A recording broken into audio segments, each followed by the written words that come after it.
En juillet 1124, l'empereur Henri V entra en Champagne et menaça Paris. À cette époque, Louis VI le Gros était le roi de France, un roi batailleur et plein d'allant. Face à cette menace imminente, il convoqua ses vassaux en hâte, tous envoyèrent leur contingent d'hommes et oublièrent leurs querelles. Rassemblés à Reims face à une armée française imposante, impressionnés, les troupes de l'empereur firent demi-tour sans livrer bataille. Probable créateur de l'oriflamme de Saint-Denis, l'abbé Suger, ministre de Louis VI, a relaté dans la vie de Louis VI que le roi aurait à ce moment appris que Saint-Denis était le patron spécial, après Dieu, du royaume de France.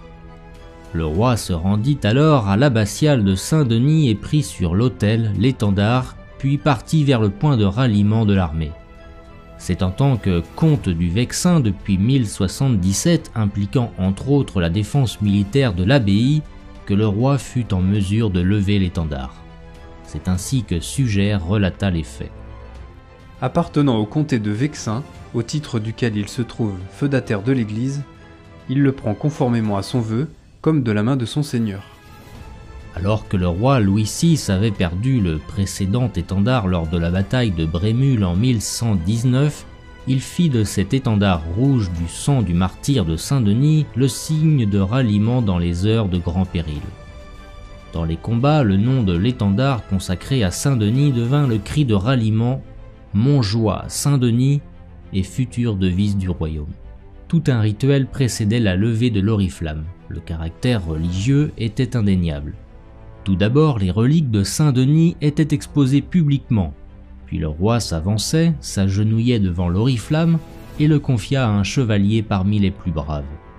Le chevalier jura de le porter pendant le combat et de ne jamais l'abandonner. Il avançait face à l'ennemi, l'oriflamme fixée au bout de sa lance, marchant ainsi devant l'armée royale. Les autres chevaliers embrassaient l'oriflamme. Pendant longtemps furent confondues l'oriflamme de Charlemagne et celle de Saint-Denis. Dans la chanson de Roland, la bannière dorée de Charlemagne fut appelée oriflamme, car étymologiquement le mot oriflamme signifie flamme d'or. À partir du XIIe siècle, une volonté d'associer Charlemagne à Saint-Denis et par la même occasion à une continuité dynastique se fit sentir.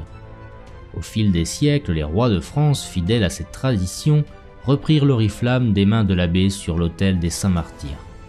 Louis VII, Philippe Auguste, Saint-Louis figurent parmi les plus illustres souverains ayant soulevé l'oriflamme de Saint-Denis. À Bouvines en 1214, lorsque l'oriflamme se fit voir, une force mystérieuse s'en dégagea. Soudain, vers 3 heures, du fond de la plaine ensoleillée, apparaît dépliée la sainte oriflamme. Une force mystérieuse s'échappe de ses plis. Sa vue déconcerte, puis épouvante les ennemis. Ils cèdent, brisent leurs lignes, et bientôt fuient de toutes parts. L'oriflamme de Saint-Denis fut un des objets majeurs de l'époque médiévale. Autour d'elle s'est construite un premier sentiment national. Elle fut levée pour la dernière fois après la bataille d'Azincourt en 1415. Une copie existe à la basilique Saint-Denis.